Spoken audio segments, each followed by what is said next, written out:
네, 각 요일마다 주제별로 뉴스를 살펴봅니다. 알찬 뉴스 시간이에요. 오늘 국제 뉴스 살펴보도록 하겠습니다. 자, 오늘도 동의대학교 행정정책학과 김태환 교수 자리에 함께하고 계십니다. 교수님 안녕하세요. 예, 안녕하세요. 네, 오늘 저희 24번째 생일날이에요. 예, 축하드립니다. 그래서 우리 청취자분들께 24살 때 뭐 했는지 이거 여쭤보고 있는데 예, 예. 교수님은 24살에 공부만 하셨죠? 24살 정확하게 저 연애하고 있었습니다. 우리 집사람 만나고 있었습니다. 그렇군요. 24살에 만나셨던 그 아내분과 그 오래 여자친구와. 사귀었습니다. 저희는 그렇군요. 뭐 초등학교 1학년 동창입니다. 야, 이런 얘기 해도 되는지 모르겠는데. 대단하네요. 사모님이 이렇게 들으시면서 또 방송 보시면서 아주 흐뭇하게 생각하실 것 같아요. 교수님, 근데 이제 또 다시 국제 뉴스로 또 돌아가서 지금 위드 코로나 실시하다가 다시 거리 두기를 강화하고 있잖아요. 네네. 연말 맞아서 더욱 움츠러들고 있는 그런 상황인데 미국에서 먹는 코로나 네네네. 치료약을 승인했다는 소식 좀 요약을 해주시죠. 예, 기쁜 소식인 것 같은데 오늘 새벽부터 미국 FDA가 먹는 코로나 치료제를 승인했다는 그런 보도가 각국의 여러 통신사 미디어를 통해서 인용하면서 많이 네. 쏟아져 나왔거든요. 네네. 그래서 이 시간을 비로소 우리 청취자님들을 위해서 좀 더 명확하게 좀 알려드려야 될 것 같아서 제가 미국 FDA 홈페이지에 한번 들어가 봤어요. 그랬더니 미국 시간으로 어제, 그러니까 우리 시간으로는 오늘 새벽쯤 될 것 같은데요. 미국 FDA가 즉각 보도라는 그런 꼬리표를 달고요. 부서 홈페이지에 공지를 했는데 뭐라고 했냐면 화이저사가 만든 팍슬로이드를 성인 그리고 또 체중이 40kg 이상 나가는 12세 이상의 어린이들 네네.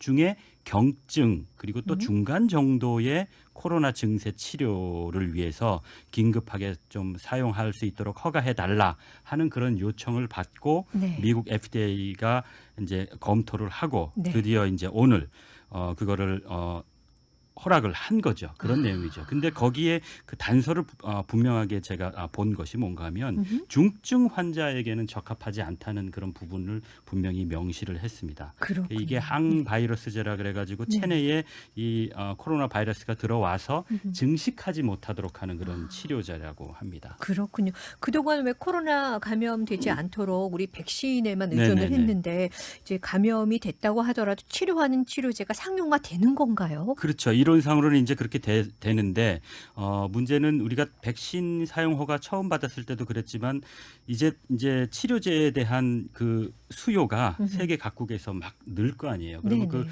공급이 아무래도 금방 맞추지 못할 겁니다. 그래서 네. 아마 시간이 우리가 기대하는 것만큼 빨리 이루어지지는 않을 것 같고요. 네네. 그리고 명심할 거는 미국에서 사용이 허가된 이 백신이 경미하거나 중간 정도 증상에 사용하도록 했기 때문에 중증 환자에 대한 치료제는 우리가 계속 더 연구하고 더 기다려야 된다는 거.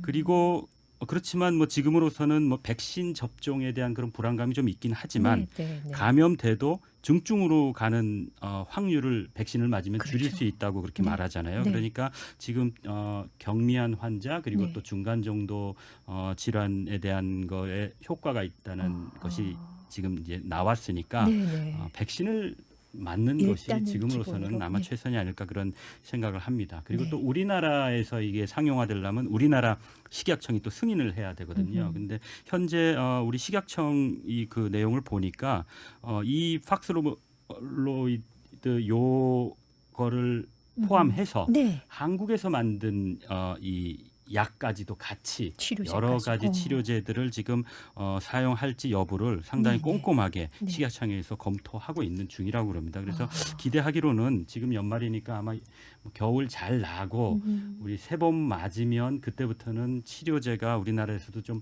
본격화 될 수 있었으면 어떨까 하는 그런 생각을 해봅니다. 네, 저도 제발 한번 바라봅니다. 근데 이런 와중에 또 중국에서는 네네. 코로나가 다시 고개를 드는 그 지역에 네네네. 대해서 강력하게 봉쇄를 했다고 하는데 어떤가요? 아주 이게 심한가요? 사실 우리 입장에서는 그렇게 많지는 않은데 네.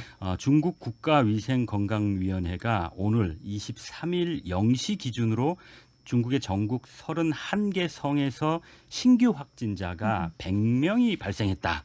이렇게 발표를 하면서 방역 수위를 상당히 강력하게 높였다는 그런 소식입니다.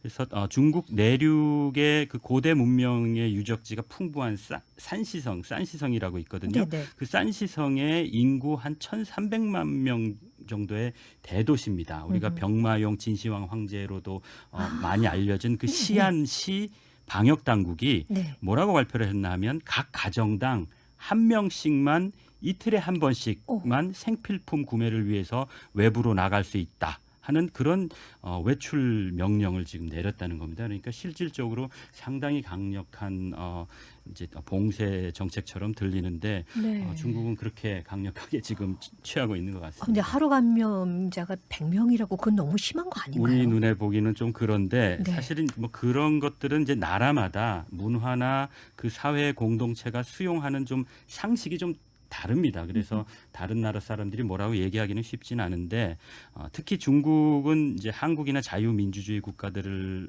포함한 이런 여러 국가들이 개인의 자유와 인권 침해 때문에 방역에 상당히 머뭇거렸다. 그래서 방역에 실패했다. 이렇게 보고 네. 중국식 강력한 어떤 통제와 봉쇄가 최선이다 이렇게 주장을 하고 있거든요. 정부 네네. 차원에서도.